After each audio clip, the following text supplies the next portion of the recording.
তোমার সেই দায়িত্ব কোশ্চেন গেল, একজন মুসলিমের চেয়ে দায়িত্ব বেশি নয়।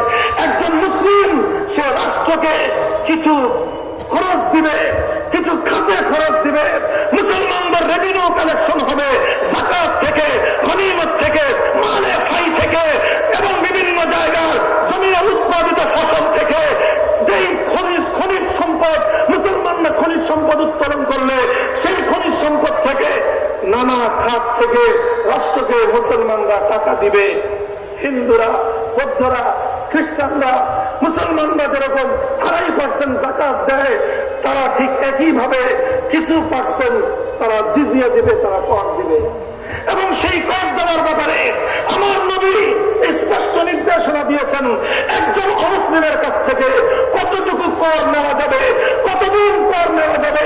আল্লাহ নবী পরিষ্কার বলে দিয়েছেন, একজন অমুসলিম নাগরিক থেকে ততটুকু কর নেওয়া যাবে যতটুকু কর পরিশোধ করতে একজন অমুসলিমের জন্য সেটা পিঠের বোঝা না হয়ে যায়, তার জন্য বার্ডেন না হয়ে যায়। কতদিন কর দিবে? যতদিন পর্যন্ত একজন অমুসলিম নাগরিক সে কর্মক্ষম থাকবে, উপার্জন ক্ষম থাকবে, যতদিন তার উপার্জন করার সক্ষমতা থাকবে ততদিন সে কর দিবে। আর যখন সে উপার্জন করার সক্ষমতা নাই, আল্লাহ নবী ইসলামী রাষ্ট্রপ্রধানকে বলে দিবেন যে তার যৌবনটা তোমার রাষ্ট্রের জন্য সে ব্যয় করেছে, তার যৌবন দিয়ে তোমার রাষ্ট্রকে সে সার্ভিস চার্জ দিয়েছে। বার্ধক্যের সময়ে ইসলামী রাষ্ট্র একজন হিন্দু নাগরিককে বিনামূল্যে সেবা দাও। ইসলাম বলবে একজন অমুসলিম বৌদ্ধ নাগরিককে বিনামূল্যে সেবা দাও, একজন খ্রিস্টান বৃদ্ধ নাগরিককে সেবা দাও। এটাই বলবে ইসলাম। আলহামদুলিল্লাহ, সুম্মা আলহামদুলিল্লাহ, ব্যর্থহীন ভাষায় আমরা বলতে পারি, ইসলাম অনুযায়ী যদি আমরা রাষ্ট্র গঠন করি, সে রাষ্ট্রে শুধুমাত্র মুসলমানদের অধিকার নয়, সে রাষ্ট্রে যেমনি ভাবে মুসলমানদের অধিকার সংরক্ষিত থাকবে, অমুসলিমদের অধিকার তার চেয়ে বেশি সংরক্ষিত থাকবে। কি বললাম? তার চেয়ে আরো বেশি, তার চেয়ে মুসলিম রাষ্ট্র, ইসলামী রাষ্ট্রে মুসলমানের চেয়ে অমুসলিমের অধিকার বেশি সংরক্ষিত থাকবে। তার কারণ মুসলিম রাষ্ট্র যদি মুসলমানদের অধিকার হরণ করে, সে বিষয়ে আল্লাহর কাছে মুসলমান নিজে বাদী হয়ে মামলা দায়ের করবে। আর মুসলিম রাষ্ট্র যদি অমুসলিমের অধিকার হরণ করে, সেই অমুসলিমের পক্ষ হয়ে স্বয়ং রহমতুল্লিল আলামিন আল্লাহর দরবারে বিচার দায়ের করবে। দিস ইজ ইসলাম। এই হল ইসলাম।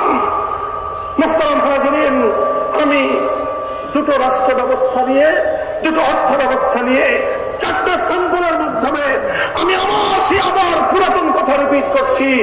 এই 4টা বিষয় শুধু নয়, মানব জীবন সংক্রান্ত যে কোনো গুরুত্বপূর্ণ প্রশ্নের সমাধান দিতে পারে একমাত্র ইসলাম।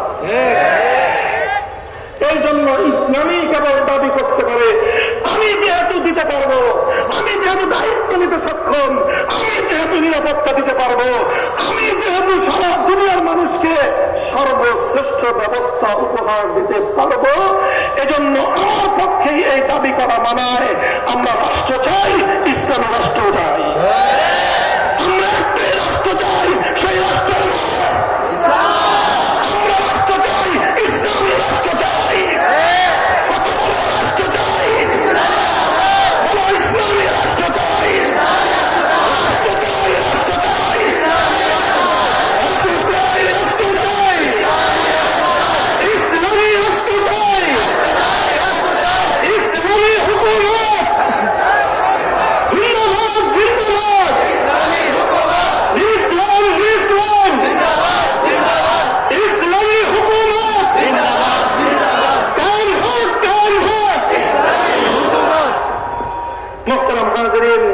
এবার আমার আখেরি কনক্লুশন, এবার খুলাসাতুল কালাম এবং এই বক্তব্যের দ্বারা আমাদের